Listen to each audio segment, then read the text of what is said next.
आपने बहुत बार देखा होगा कि हम इस पर्टिकुलर शेयर को एनालिसिस कर रहे हैं बट अगर hello friends, welcome back to another video और एक और इंटरेस्टिंग स्टॉक अदानी विल्मर्स। इस पर्टिकुलर शेयर को हम पहले भी एनालिसिस कर चुके हैं हमारे चैनल के ऊपर। अगर आप रेगुलर व्यूअर है तो डेफिनेटली आपने बहुत बार देखा होगा कि हम इस पर्टिकुलर शेयर को एनालिसिस कर रहे हैं बट अगर रीसेंट टाइम में देखा जाए तो हमने जब इसको 420 का ये जो लाइफ टाइम ब्रेकआउट होने वाला था और जैसे ही ये ब्रेकआउट होगा यहाँ पे एक शार्प वायलेंट मूव की एक्सपेक्टेशंस हमने लगाई थी और उस टाइम पे हमने क्लियर कट मेंशन भी किया था कि यहाँ पे एक फास्ट मूव देखने को मिलेगा। बट जिस तरीके से एक सडन मूव यहाँ पे देखने को मिला एक गैप अप ओपनिंग के साथ, अभी भी ये स्ट्रॉन्ग क्लोजिंग यहाँ पे दिखाया है और नो डाउट 500 का हमारा टारगेट था और आज की क्लोजिंग जो है वो 516 रुपए 90 पैसे के आसपास आई है। तो नो डाउट यहाँ पे आपको क्लियर कट दिख रहा है कि बहुत स्ट्रांग मूव हो चुका है।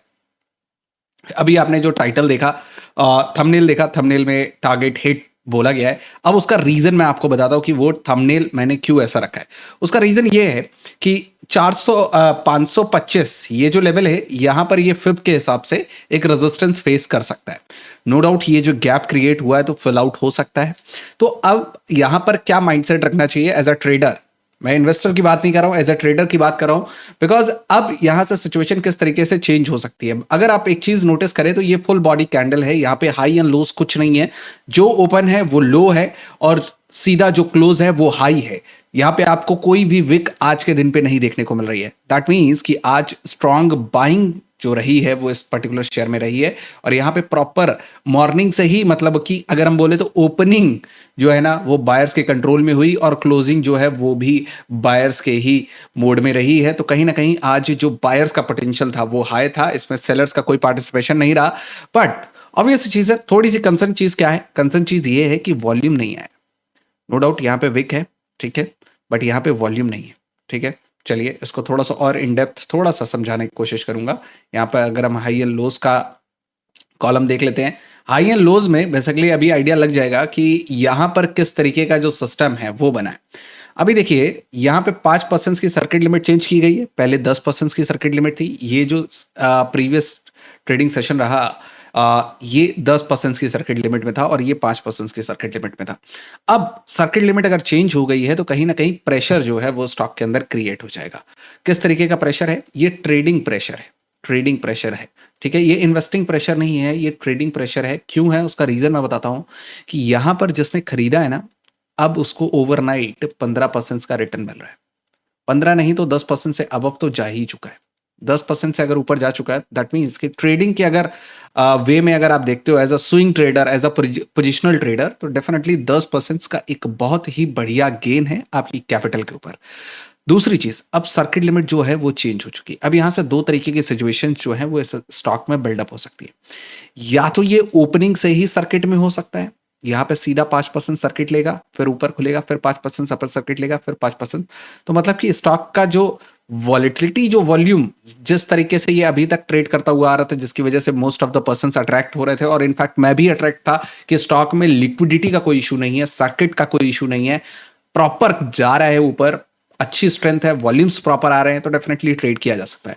बट अगर ये वाली सिचुएशन बनती है ना कि ये सर्किट पे ओपन हो रहा है, सर्किट पे क्लोज हो रहा है, तो फिर ये थोड़ा सा ट्रैप सिचुएशन बन सकता है। क्यों? उसका ट्रैप का इन द सेंस कि वो बिल्कुल ऐसा मत लेके जाइएगा कि बड़े प्लेयर्स उसमें ट्रैप करेंगे। बट अगर आप उसको थोड़ा सा इस तरीके से अपने वे में देखते हैं, अपने वे में कैसे कि अगर ये कल गैप डाउन खुलता है और आपने मान लीजिए आज खरीदा और कल ये गैप डाउन खुल गया, तो उस सिचुएशन में आप कुछ नहीं कर सकते। इनफैक्ट अगर आप लॉस बुक भी करोगे तो भी वो बुक नहीं कर सकते हो। ये है एक्चुअल ट्रैप। देखिए ऊपर जा रहा है, जा रहा है, जा रहा है, नीचे जा रहा है, जा रहा है, आपको निकलने का मौका मिल गया, आप निकल गए, तो वो ट्रैप नहीं है। ट्रैप तब है जब आपको निकलना भी है और आप निकल नहीं पा रहे हैं। आप खुद को देखिए, आप ट्रैप हो रहे हैं कि नहीं हो रहा है। दुनिया को छोड़िए, आपने खरीदा, आपने कमाया, आप निकल आए, बस बढ़िया। उसके बाद स्टॉक वो बढ़िया ही है आपके लिए।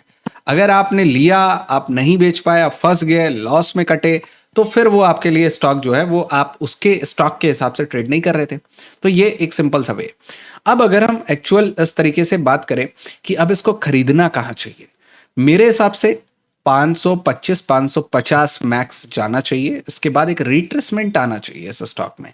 अगर इसमें एक रिट्रेसमेंट आता है तो नो डाउट फिर से एक बाइंग का पोटेंशियल यहां पे देखने को मिलेगा, बिकॉज वन साइडेड इतनी शार्प रैली इसको डाइजेस्ट करने में टाइम लगेगा। टाइम दो तरीके से इन्वेस्ट हो सकता है, या तो ये करेक्शन में चला जाए या साइडवेज चला जाए।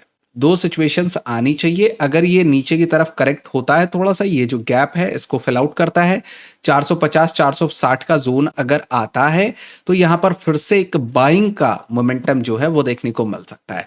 बट अगर ये कंटिन्यूसली सीधा ऊपर जाने लगता है तो फिर अब यहां पे पोजीशंस को बनाना इस सर्टेन लेवल्स पे मेरे हिसाब से बहुत ज्यादा रिस्की होगा। लॉन्ग टर्म की बात अगर हम करें तो लॉन्ग टर्म आप अपने हिसाब से देख सकते हो। लॉन्ग टर्म में मेरा कोई व्यू नहीं है, बिकॉज मैं खुद जब पर्सनली लॉन्ग टर्म काम नहीं करता हूं तो डेफिनेटली मैं सजेस्ट भी नहीं करूंगा कि आप लॉन्ग टर्म मेरे व्यू के हिसाब से जाए।